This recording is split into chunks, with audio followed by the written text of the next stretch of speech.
I want to introduce our first guest. It's Amandine Flachs from WildMeta.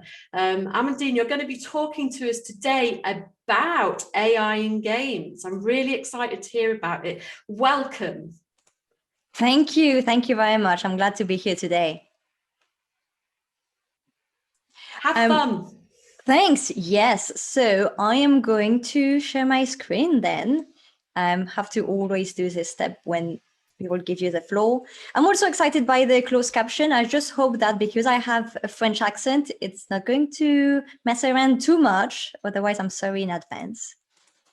Okay, I'm all set up. So I don't know if we have any mobile players in this room. I'm going to show you right now a short clip of gameplay. And if you're not familiar with Dota 2, the character you should be looking at is the hero in the middle with a circle underneath. So I'm just going to play the video right now.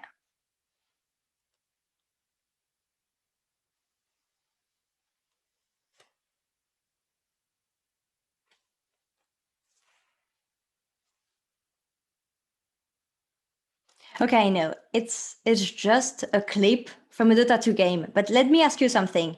Can you tell if that's a human playing right now?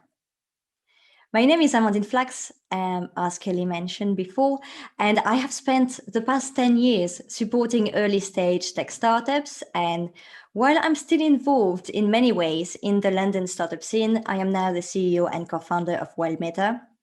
And we help video game developers create smarter and more human-like game AIs with machine learning.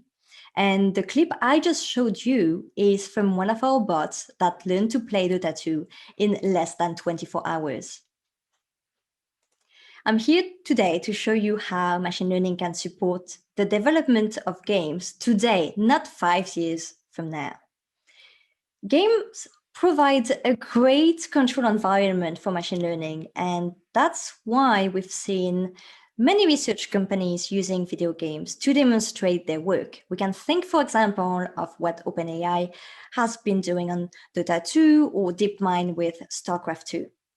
Both worked with the same goal, to design AIs that can beat every single human at the game. And for that, both companies used a massive amount of compute power, which wasn't a problem for them since they virtually had unlimited compute power at their disposal.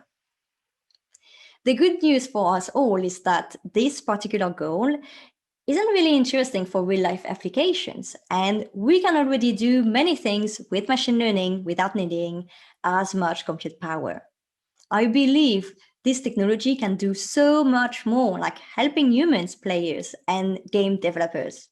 I mean, human game developers, of course. And you know what? I bet I'm not the only one looking at the growing number of gaming companies using machine learning. Let me give you some example here. So first, we can see some familiar names like Microsoft with Flight Simulator, which they converted 2D maps into 3D, and also they're using real-time weather simulation. We can also think of Electronic Arts, Ubisoft, Insomniac, Sony, working on machine learning to improve or replace existing techniques, like make more realistic animations, for example. But this technology isn't reserved to mastodons. And here's some example of companies using machine learning today. So I can name first Model, who is using AI for level creation and game design and game testing also. Embark, which is a studio based in the Nordic countries, and they have recently shared some very interesting blog posts on what they're doing with game animations. So Niantic, they're creating synthetic voices for games, or even Ask Blue using mobile game data to balance your game difficulty.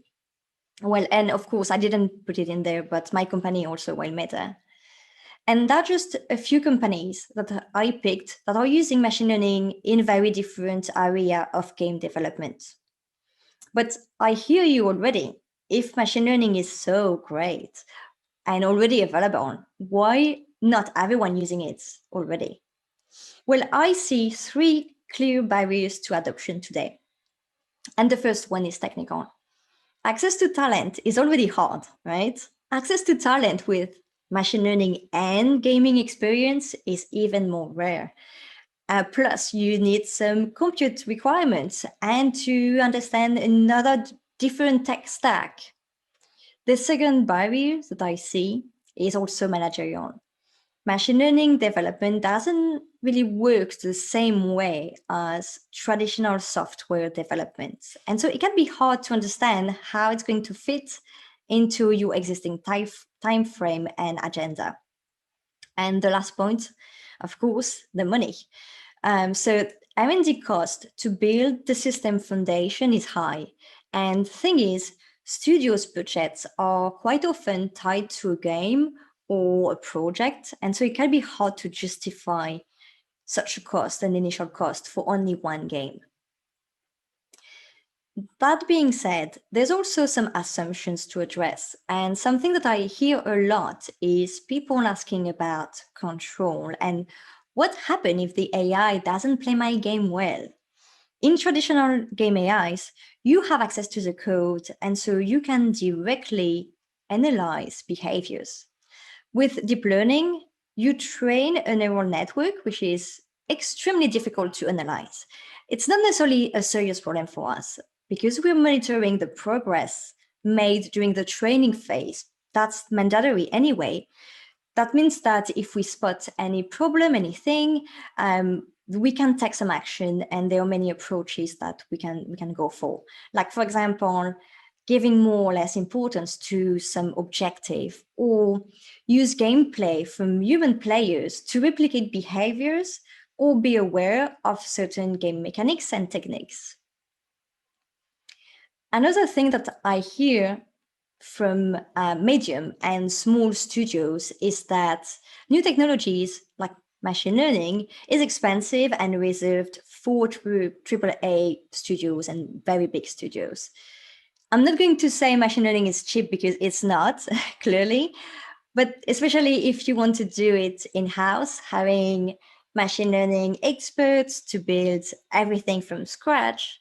But working with a product or a service provider that is using machine learning may not be much more expensive than working with a similar company using traditional software. I also want to hear more about your own question. So I know that's a topic that can raise lots of interrogations, lots of assumptions. So I want to spend lots of time on that, more than just me talking. So I'm going to go quite fast on the presentation and just focus on your questions. So if you want to ask anything, be sure to use the Q&A box or the chat, and we'll go over that after my short presentation. So that's a picture of me and my co-founder, Alex. Well, you can't really see much of me, just my hands. Anyway, in 2019, so pre-COVID, when we were still going to events back then, we flew to San Francisco for OpenAI 5 Finals. It was a Dota 2 competition between OpenAI AIs and professional Dota 2 players. And let me tell you, the vibe in this room was just amazing. We were surrounded by great machine learning researchers, esports fans, all watching together Dota 2 games for an entire afternoon. I mean, it was super cool. But anyway, in the entrance, they gave us these balloons, kind of balloons, to either cheer for the AI or for the human players. And we took one of each, as you can see. But we didn't want to pick between humans and machine. I mean, why would we? And that's when we really started looking at what more this technology can do than beating humans. How can it be used to support game developers and benefit the players? And that's how we started putting our attention into one specific use case, using machine learning for game AIs. And when I say game AIs, I'm talking here about the bots, the NPCs, any non-playable entity. Isn't it crazy that when you ask players about good or memorable game AIs, everyone can only mention games that are from 10 years ago. test it yourself. I've tried it on several people. Personally, there's just one fairly recent game where I thought, wow, the AI is actually pretty good. However, if there's one thing players can give you, it's an endless list of recent situations where a dumb NPC completely ruins their game. The way we do game AIs hasn't changed for years, and players are clearly paying the price of that. It breaks their engagement in the game, and it kind of leaves a bad taste in your mouth. Today, NPCs are hard-coded, and they require a huge amount of work to make them believable characters, which is much easier using machine learning. Earlier, when I described WildMeta, I said we had create smarter and human-like game AIs. Smarter because they actually learned to play your game, and human-like because thanks to supervised learning, they can learn from existing humans' techniques too. And these AIs can be used in many ways depending on your game. So you could use them for character navigation, which means not using nav mesh or explicit pathfinding.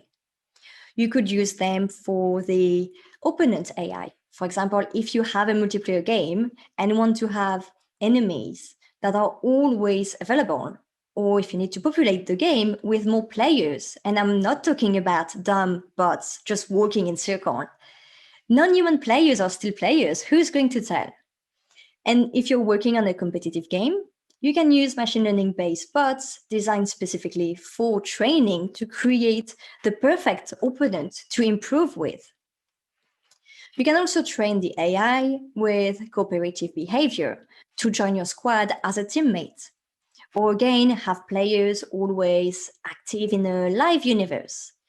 Plus, let's say we have already an AI that knows how to play your game. We can also use them then to find bugs by exploring the environment or test your servers. And to be honest, the more we're talking to studios and how this can apply to the game, the more we uncover very interesting use cases. At this point, you certainly figured that machine learning development is very different from traditional game development. And today, to do machine learning, you need machine learning research and development experts.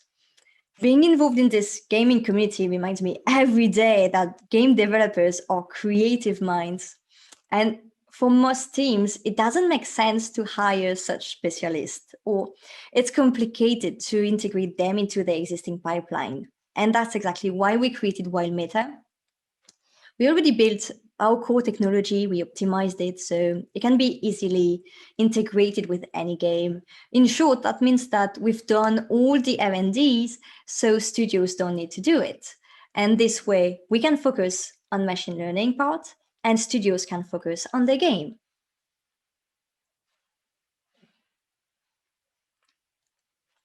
With the many examples I gave today, and the engines themselves adding machine learning features, which actually still require to have a deep understanding of machine learning. I have no doubt that machine learning will soon find its place and become a common thing in game development, and I can't wait for that. Earlier today, Kelly was mentioning the metaverse, and we hear a lot about the metaverse and about the future of gaming. And usually what we think about is 3D avatars, virtual reality, or a complete virtual life.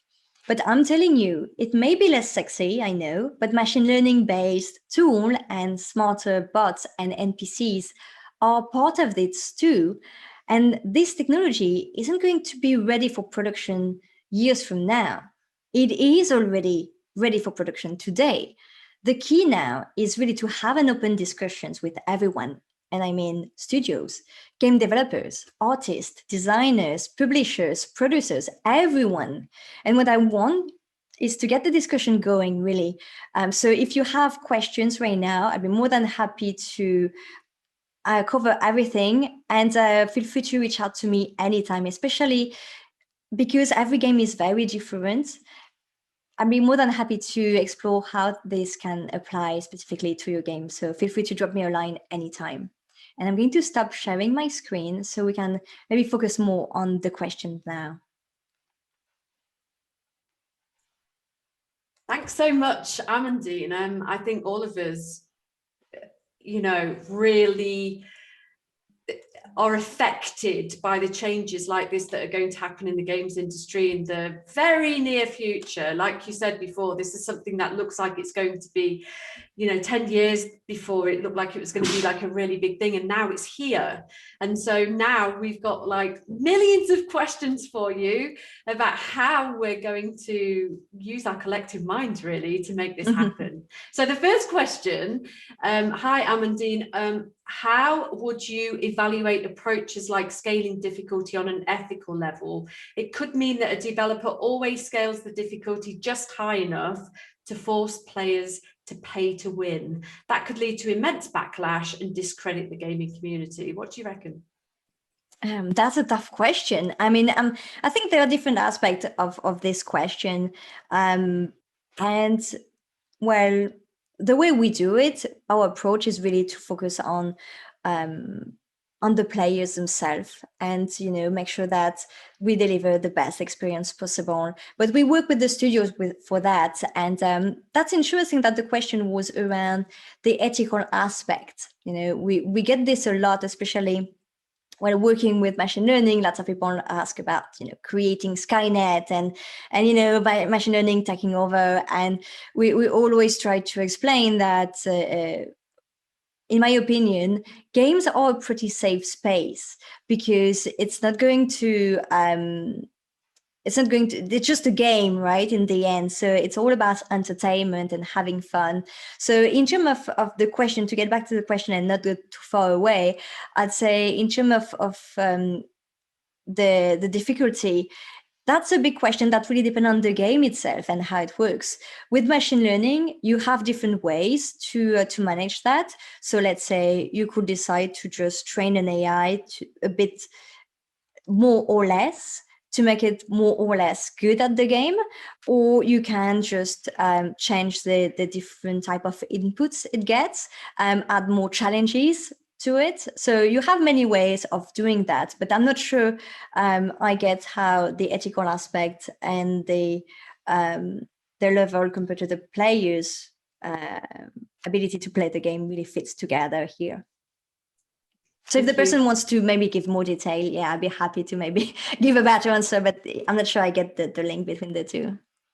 Thank you. I think the link might maybe be more about, and it probably extends my question a little bit, about generative design.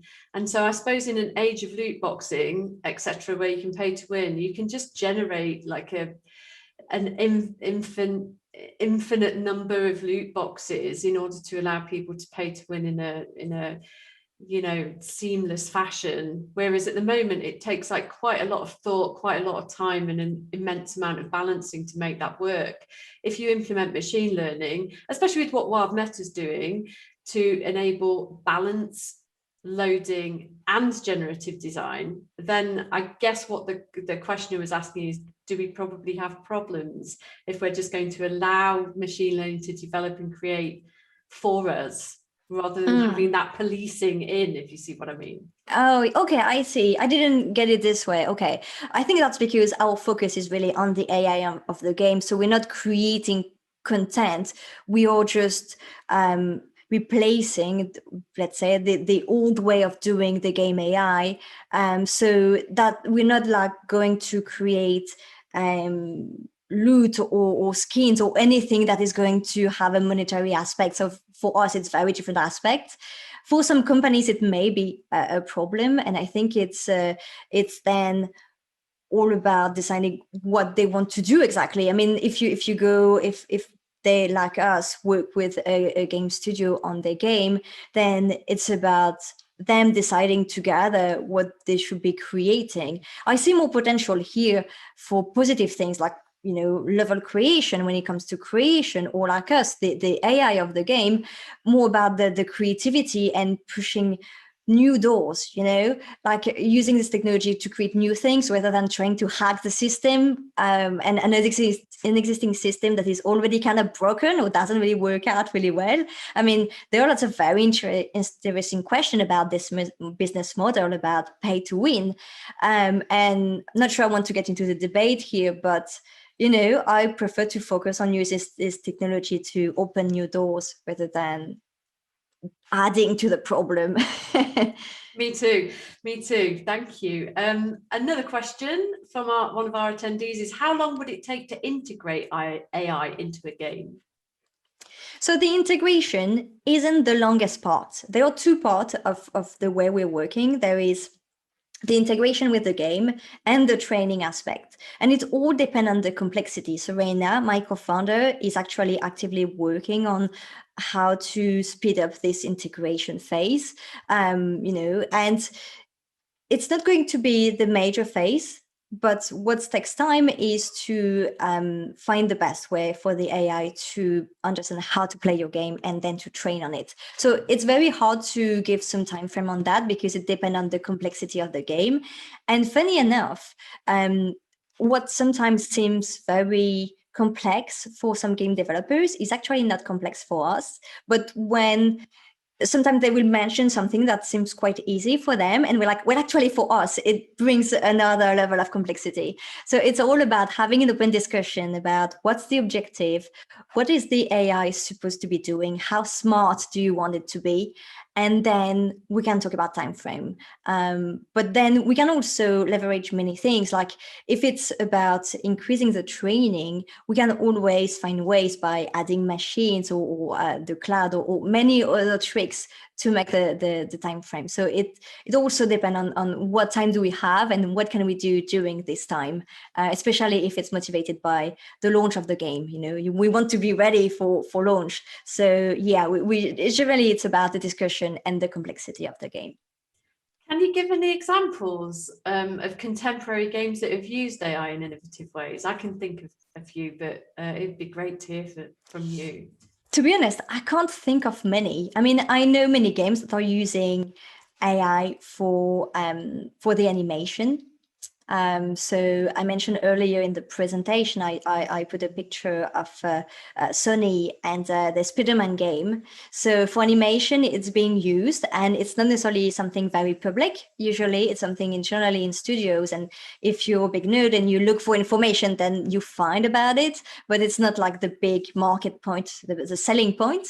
But when it comes to the AI of the game, there are very few still, and I can't wait to see more of this and to be able to give more example on, yes, this is an AI, this is not.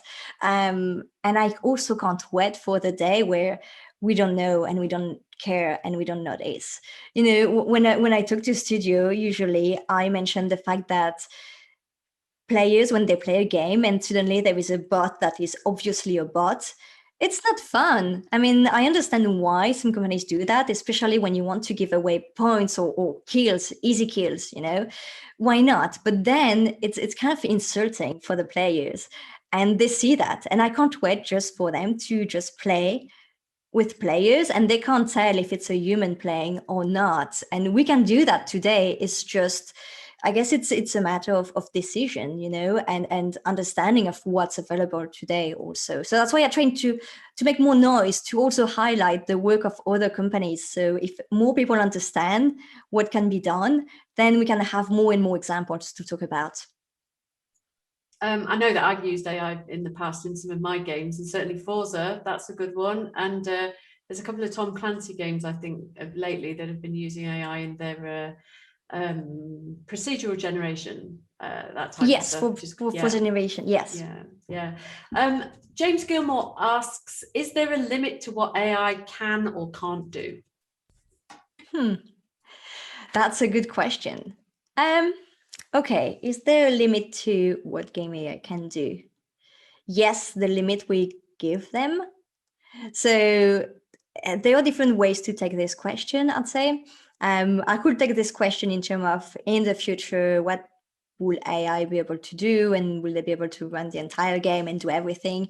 But I think what's more interesting is that many people see machine learning as a black box. And well, in some way, it is creating a black box, right?